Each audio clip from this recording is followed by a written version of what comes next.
إن الحمد لله نحمده ونستعينه ونستغفره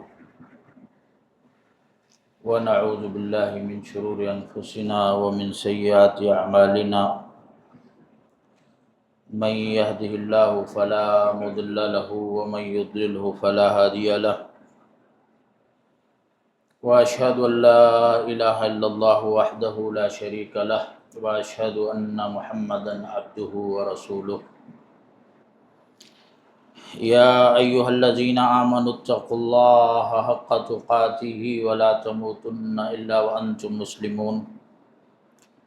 يا أيها الناس اتقوا ربكم الذي خلقكم من نفس واحدة وخلق منها زوجها وبث منهما رجالا كثيرا ونساء، واتقوا الله الذي تساءلون به والأرحام إن الله كان عليكم رقيبا. يا أيها الذين آمنوا اتقوا الله وقولوا قولا سديدا يصلح لكم أعمالكم ويغفر لكم ذنوبكم، ومن يطع الله ورسوله فقد فاز فوزا عظيما. أما بعد فإن خير الحديث كتاب الله، وخير الهدي هدي محمد صلى الله عليه وسلم، وشر الأمور محدثاتها، وكل محدثة بدعة، كل بدعة ضلالة، كل ضلالة في النار.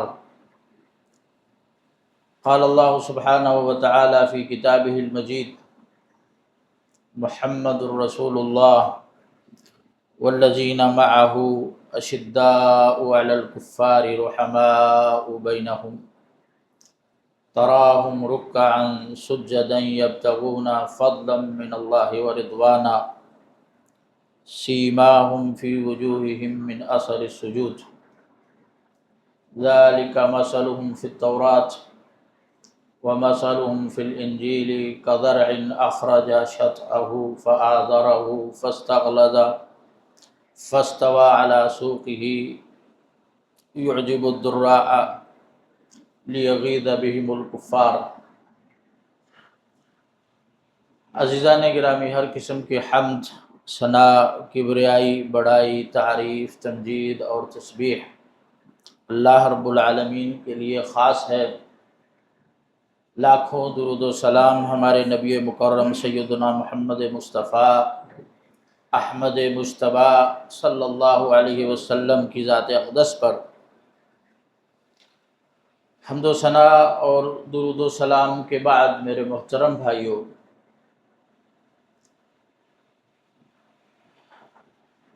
رسول اللہ صلی اللہ علیہ وسلم کی وفات کے بعد سے آپ کے زمانے میں دین اپنے عروج اور کمال پر تھا، اور آپ کے بعد ایک عرصے تک اپنے عروج پر رہا، اور پھر آہستہ آہستہ اسلام کی کڑی ایک سے ایک کر کے کمزور سے کمزور تر ہوتی چلی گئی، جیسا کہ آپ صلی اللہ علیہ وسلم نے ارشاد فرمایا کہ جس بھی زمانے میں لوگ بستے ہیں اس کے بعد آنے والا زمانہ اس سے زیادہ بالعموم جو ہے وہ برا ہوگا۔ زمانہ بخود برا نہیں ہوگا، بلکہ لوگ جو اس میں رہنے والے ہیں ان میں دین کے لحاظ سے کمزوری آ جائے گی، اور برائیاں ان کا اوڑھنا بچھونا بن جائیں گی۔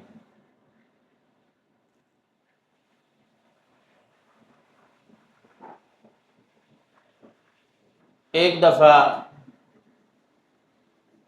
سیدنا عمر بن خطاب نے رسول اللہ صلی اللہ علیہ وسلم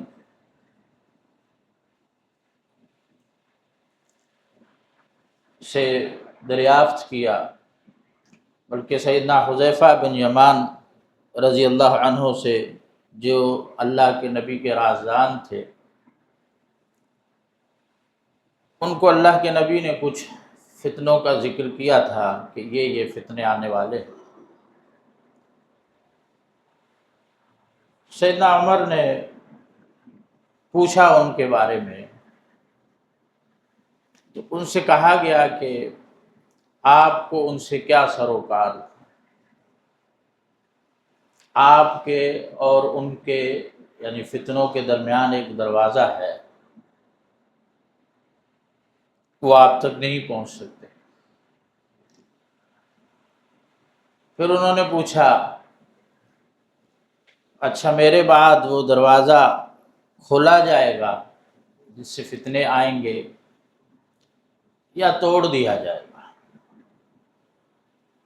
انہیں کہا گیا کہ وہ دروازہ ٹوٹ جائے گا، اور اس کے بعد پھر کوئی اس کو بند کرنے والا نہیں ہوگا، رہتی دنیا تک ایک کے بعد ایک خطرناک سے خطرناک فتنہ۔ انہی فتنوں میں سے ایک سب سے بڑا جو فتنہ ہے اور سب سے خطرناک فتنہ،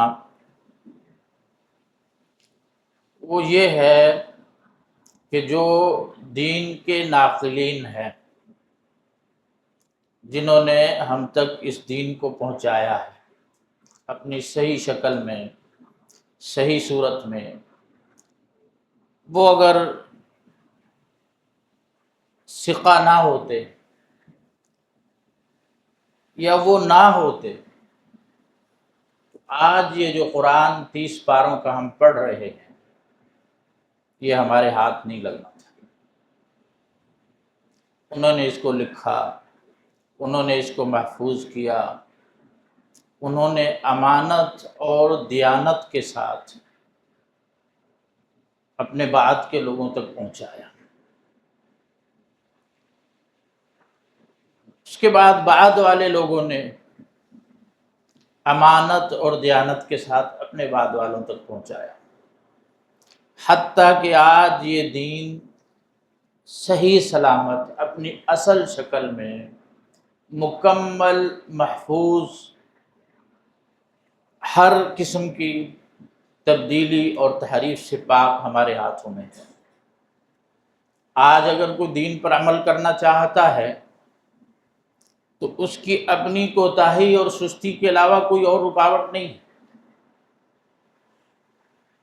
ہاں، وہ اپنی کوتاہی سستی کی وجہ سے اور دنیا میں مگن ہونے کی وجہ سے اللہ کے راستے سے دور ہو جائے، وہ الگ بات، لیکن عذر یہ نہیں ہے اس کے پاس کہ میرے پاس کوئی ایسی ہدایت نہیں ہے جس کی میں پیروی کر سکوں۔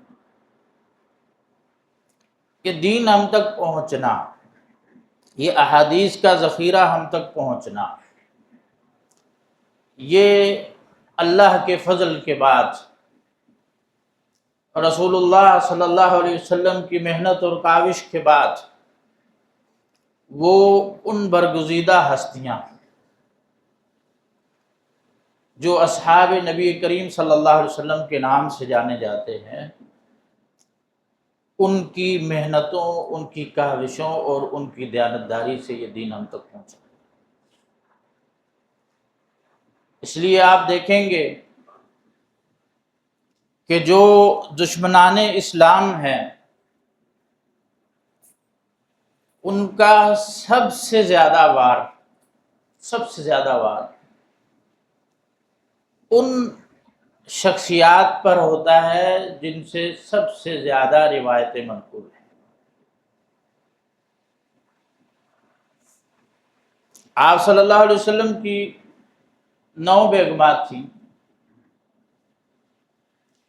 لیکن سب سے زیادہ ٹارگٹ سیدہ عائشہ اور سیدہ حفصہ کو کیا جاتا ہے، کیونکہ سیدہ عائشہ سے 2000 سے زیادہ روایتیں منقول ہیں جو آپ کی داخلی اور خاندانی زندگی کے متعلق ہیں۔ اگر وہ بیان نہ کرتی تو آج ہم اندھیرے میں ہوتے۔ بہت سے ایسے مسائل طہارت کے، پاکی کے، خواتین سے تعلق رکھتے ہیں، اور خواتین ایک معاشرے کا بہت بڑا حصہ ہیں۔ وہ سیدہ عائشہ نے نقل کی۔ اس لیے اگر دشمنان اسلام کو بغض ہوتا اللہ کے نبی کی گھر والیوں سے تو باقیوں کا بھی تذکرہ کرتے، صرف ان کا تذکرہ کیوں؟ کیونکہ انہوں نے 2000 سے زیادہ روایات محفوظ کر کے اس امت کو دی۔ سیدنا ابو ہریرہ کو نشانہ بنایا جاتا ہے، باقی بھی تو صحابہ ہیں، لیکن بالخصوص ان کو ٹارگٹ کیوں کیا جاتا ہے؟ مستشرقین نے بالخصوص ان پر ریسرچ کیوں کی؟ ان کی ذات کو مقدوح اور مجروح کرنے کی کوشش کیوں کی؟ کیونکہ ان سے 5000 سے زیادہ روایتیں جن پر دین کی بنیاد ہے وہ منقول ہیں۔ مقصد یہ ہے کہ ان کی ذات کو مشکوک کر دو تاکہ ایک جنبش میں 5000 روایتیں ملبے کا ڈھیر بن جائیں۔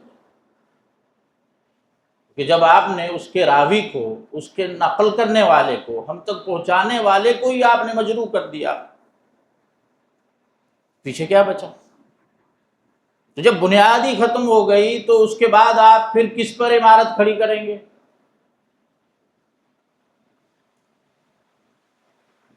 اس لیے محدثین نے، ائمہ اہل سنت نے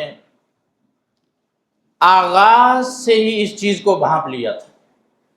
بڑے زیرک لوگ تھے، یہ باتیں بعد میں شروع ہوئی، لیکن انہوں نے آغاز سے ہی اس چیز کو بھانپ لیا تھا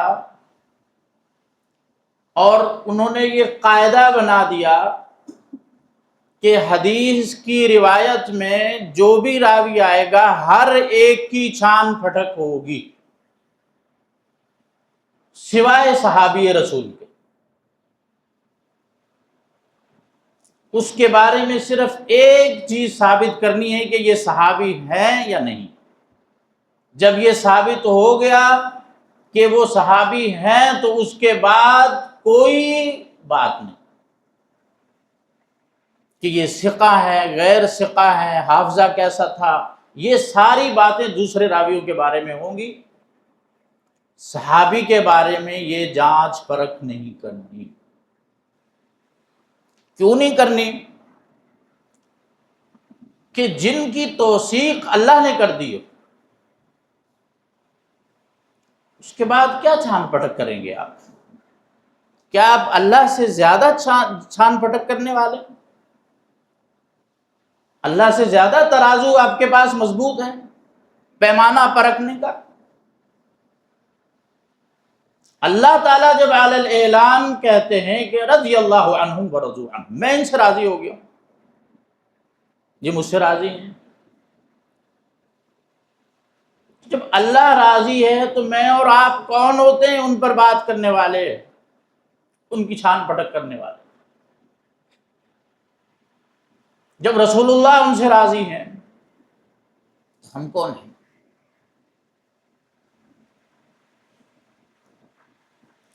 تو امت میں جو سب سے پہلے فتنے آئے، ان فتنوں کا اس وقت سے لے کر آج تک ٹارگیٹ سب سے بڑا وہ صحابہ کرام ہیں، اور صحابہ کرام میں بھی وہ شخصیات ہیں جن سے سب سے زیادہ روایتیں منقول ہیں۔ سیدہ عائشہ کا ذکر کریں گے، سیدہ حفصہ کا ذکر کریں گے، سیدنا عمر بن خطاب کا ذکر کریں گے، کیونکہ انہوں نے آدھی دنیا سے زیادہ جو ہے اسلام کا آدھی دنیا سے زیادہ فتح کی تھی، اسلام کا پرچم لہرایا تھا، سلطنتیں چھینی تھی ان سے، ان کا ذکر کریں گے، سیدنا ابو ہریرہ کا ذکر کریں گے، عمرو بن العاص کا ذکر کریں گے۔ کیوں کریں گے؟ کیونکہ یہ بنیاد ہیں دین کی، یہ ناقلین ہیں دین کے۔ اللہ کے رسول پر وہ تنقید نہیں کر سکتے، اسلام کا لبادہ اوڑھ کر، اسلام کا نام لے کر وہ رسول اللہ پر تنقید نہیں کر سکتا، کرے گا تو اس کا پردہ چاک ہو جائے گا۔ آپ صلی اللہ علیہ وسلم فرماتے ہیں کہ محمد فرق بین الناس، آپ صلی اللہ علیہ وسلم لوگوں کے درمیان فرق ہیں۔ آپ کا جب ذکر آتا ہے اچھے برے کا فاصلہ ہو جاتا ہے کہ اچھا کون ہے برا کون ہے۔ تو یہ جو ہستیاں ہیں، یہ عظیم ترین ہستیاں، ان سے محبت کرنا، ان کی سیرت کو پڑھنا، ان کی قربانیوں کو آگے نشر کرنا، یہ ہم سب کی ذمہ داری ہے، ہم سب کی ذمہ داری ہے۔ اہل علم فرماتے ہیں کہ جب اہل حق خاموش ہوئے تو اہل باطل نے سمجھ لیا ہم حق پر ہیں، کیونکہ اہل حق خاموش ہو گئے،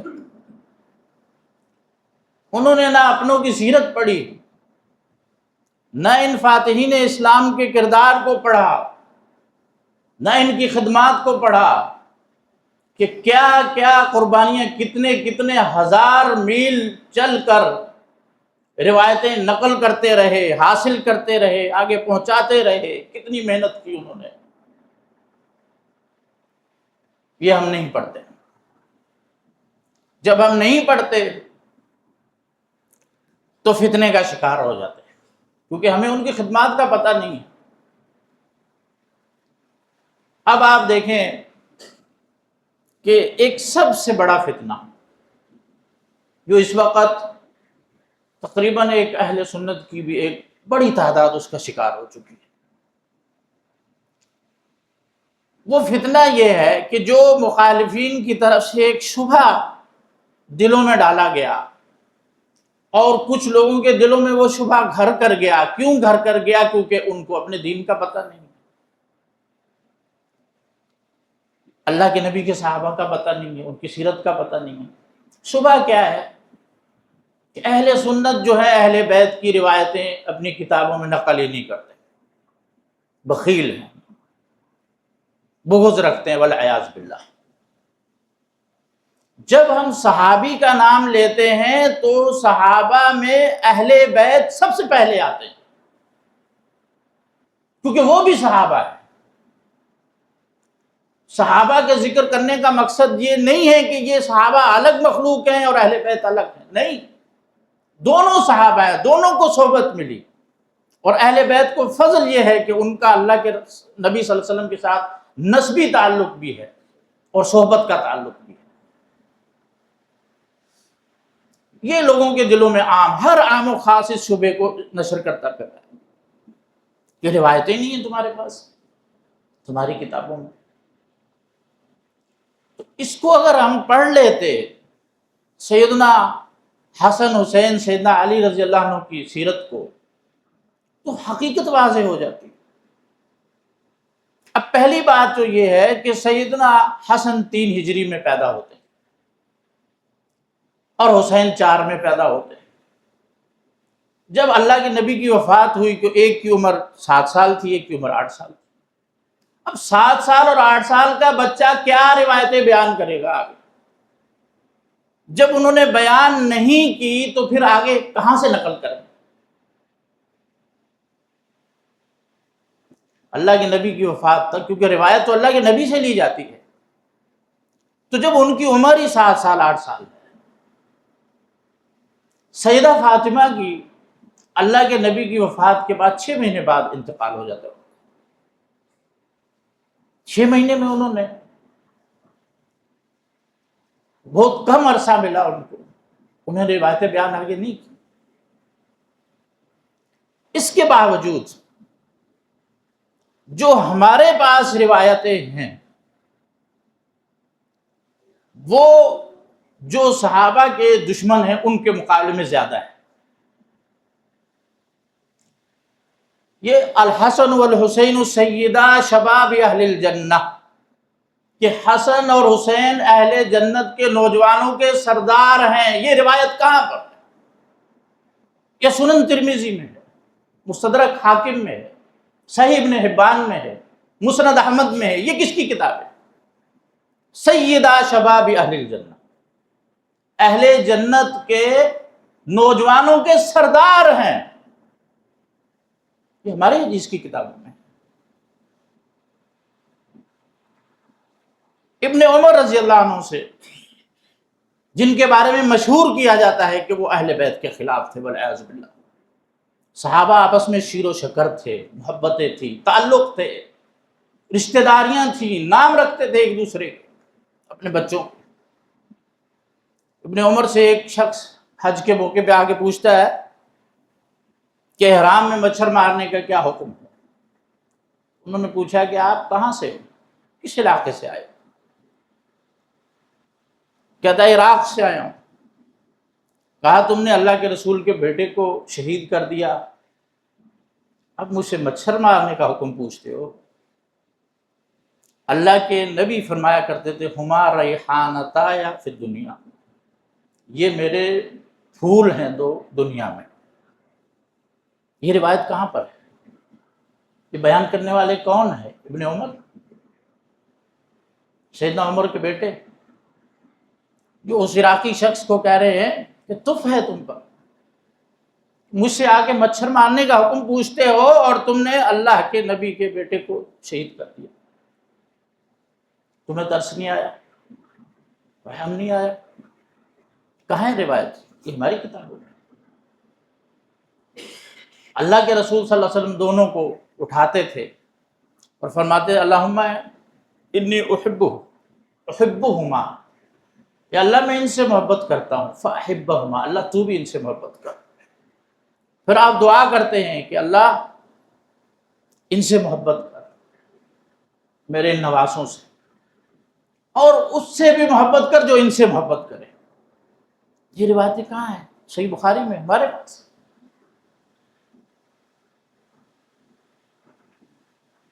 ان کے پاس 44,000 4 کتابوں 44,000 کے مجموعے میں سیدہ فاطمہ کی کوئی روایت نہیں. وہاں کوئی نہیں کوئی بولتا. کہاں ہے سیدہ فاطمہ کی روایات تمہاری کتابوں میں؟ سیدنا علی کی مسند احمد میں 819 روایت. ان کی چاروں کتابوں میں ملا کے 690 بنتی ہیں.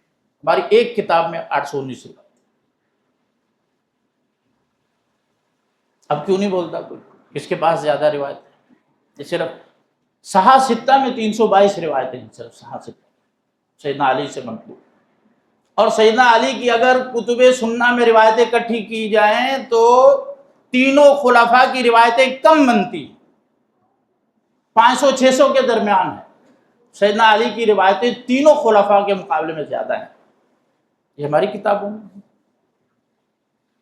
ہم پروپیگنڈے کا شکار اس وجہ سے ہو گئے کہ کیونکہ ہم نے پڑھا نہیں، اہل علم سے سیکھا نہیں، سنتے سناتے شبہ دماغ میں ڈال دیا لوگوں نے، اور ہم اس کو گنگناتے پھرتے، نشر کرتے پھرتے. جتنی روایتیں ہمارے پاس اہل بیت کے اس خانوادہ رسول صلی اللہ علیہ وسلم کی ہیں، کسی اور کے پاس جا کے آپ تحقیق کر لیں، کتابیں پڑھ لیں، خود بخود بات روز روشن کی طرح یہاں ہو جائے گی.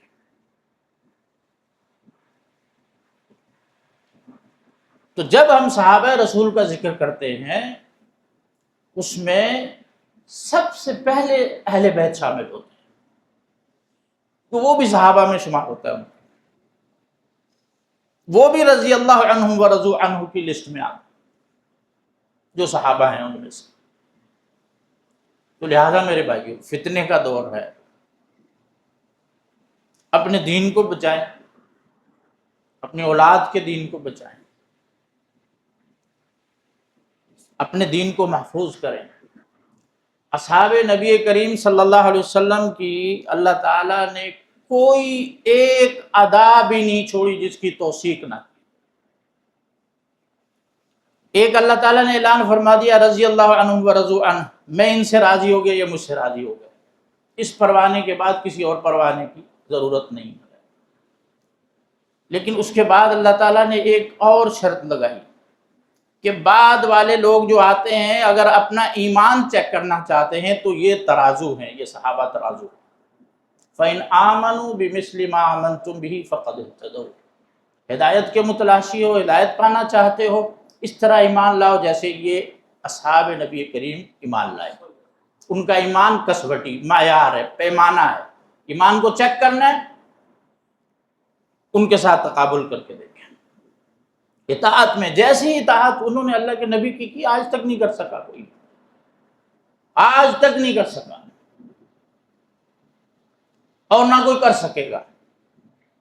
اور اس لیے ان کے وجود کی اتنی برکت ہے، ایک صحیح روایت ہے کہ جس میں آپ صلی اللہ علیہ وسلم نے ذکر کیا کہ ایک لشکر جنگ کے لیے میدان میں اترے گا، پوچھا جائے گا کہ کیا تم میں کوئی ایسا شخص ہے جس نے اللہ کے نبی کی صحبت اختیار کی ہو؟ کہا جائے گا ہاں ہے۔ اس شخص کی برکت کی وجہ سے اللہ اس لشکر کو فتح دے دے گا۔ پھر کہا ایک اور لشکر اترے گا، پھر پوچھا جائے گا کہ کیا تمہارے اندر کوئی ایسا شخص ہے جس نے اللہ کے نبی کی صحابہ کی صحبت اختیار کی؟ کہا جائے گا ہاں ہے۔ اس کی برکت سے اس لشکر کو فتح مل جائے گی، یعنی ان کی صحبت میں بیٹھنے والے لوگوں کی بھی اللہ نے اتنی ان میں برکت رکھی ہے کہ اللہ فتح نصیب کرتا ہے۔ پھر کہا جائے گا ایک اور لشکر اترے گا، اعلان کیا جائے گا کہ تم میں کوئی ایسا ہے جس نے ان لوگوں کو دیکھا ہو جنہوں نے صحابہ کو دیکھا ہے؟ کہا جائے گا ہاں ہے۔ اس کی برکت سے اللہ تعالیٰ اس لشکر کو فتح عطا کر دیں گے۔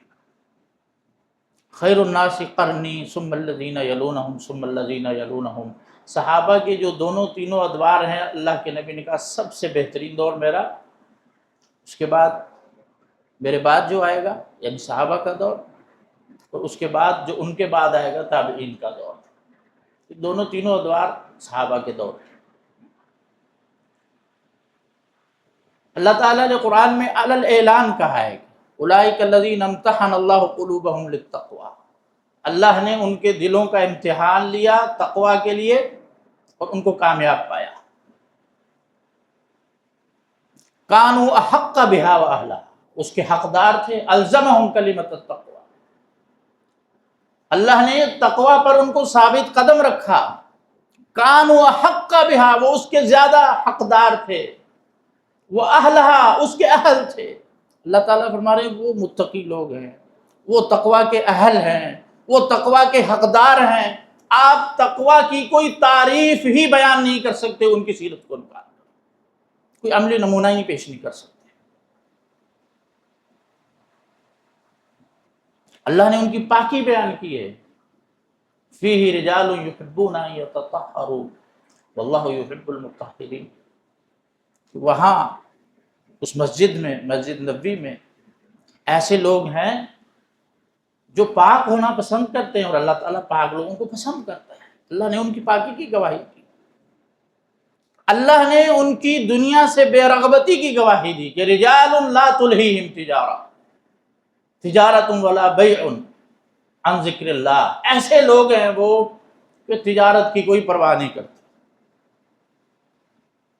خرید و فروخت کی کوئی پرواہ نہیں کرتے، اللہ کا ذکر کرتے رہتے ہیں، نماز قائم کرتے رہتے ہیں، زکوٰۃ ادا کرتے رہتے ہیں۔ یہ اللہ ان کی دنیا سے بے رغبتی، ان کے تقوی کی گواہی، ان کے باطن کی پاکی کا اللہ بیان کر رہا ہے۔ اللہ ان کے ایمان کو کسوٹی معیار بنا رہے ہیں، یہ پیمانہ ہے، اگر ایمان تولنا ہے تو ان کے ایمان کے ساتھ تولو۔ اللہ فرما رہا ہے کہ میں ان سے راضی ہو گیا، یہ مجھ سے راضی ہو گئے، اور بے شمار دلائل، ایک ایک ان کی ادا کو اتنا صاف، کیونکہ ایسے ہو نہیں سکتا تھا کہ اتنا بڑا دین آگے لوگوں تک منتقل کرنا ہے، اتنی اہم شخصیات اتنے ذمہ دار مقام پر، کہ ان کی سیرت کو کوئی مشکوک چھوڑ دیا جائے، اس میں کوئی کمی اور کجی چھوڑ دی جائے، ایسا ممکن ہی نہیں تھا۔ اس لیے اللہ تعالیٰ نے ان کے کردار کو، ان کے عمل کو، ان کی اطاعت کے جذبے کو ایک ایک کو محفوظ کر کے قرآن کے ذریعے، سنت کے ذریعے، آثار سلف کے ذریعے ہم تک پہنچا کر بیان کر دیا کہ اگر سچے ترین شخص کو ڈھونڈنا ہے تو انہی میں ملے گا، امانت دار امین ترین شخص کو ڈھونڈنا ہے تو انہی میں ملے گا، متقی ترین شخص کو ڈھونڈنا ہے تو انہی میں ملے گا۔ تو لہٰذا میرے بھائیو، یہ فتنے کا دور ہے، اور فتنے کا سب سے بڑا جو ٹارگٹ ہے وہ یہی ہستیاں ہیں، اور اس کا مقصد صرف یہی ہے کہ ان کو مشکوک کر دو۔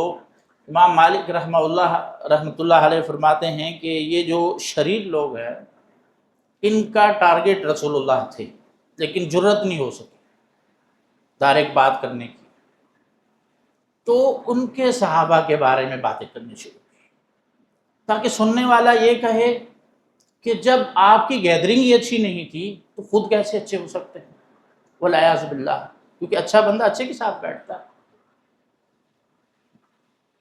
تو جب یہی مشکوک ہو گئے تو پھر اللہ کے رسول پر کون اعتماد کرے گا؟ ایک عام آدمی، بااخلاق آدمی، اچھا آدمی، نیک آدمی، متقی آدمی، وہ کسی برے کی صحبت اختیار نہیں کرتا، برے کے ساتھ نہیں بیٹھتا۔ تو یہ کیسے ہو گیا کہ اللہ کے رسول صلی اللہ علیہ وسلم ان کے فضائل بھی ذکر کر رہے ہیں، چادریں بچھا رہے ہیں ان کے لیے، دعائیں دے رہے ہیں ان کو، اور اس کے بعد پھر ہم دل میں ادنا سا بھی شبہ لے آئیں ان کے بارے میں؟ کیسے تھے؟ یہ خطرے کی علامت ہے۔ اگر اللہ کے نبی کی کسی بھی ایک صحابی کے بارے میں بھی دل میں تھوڑا خیانت، غلط بیانی، جھوٹ کا شبہ بھی آ گیا تو یہ ایمان کے خطرے کی علامت ہے۔ اپنے ایمان کو بچائیں۔ اللہ تعالیٰ سے دعا ہے کہ اللہ تعالیٰ ہمارے ایمان اور اعمال کو محفوظ فرمائے۔ انہ ولی ذلک والقادر علیہ۔ سبحان ربک رب العزۃ عما یصفون، وسلام علی المرسلین والحمد للہ رب العالمین۔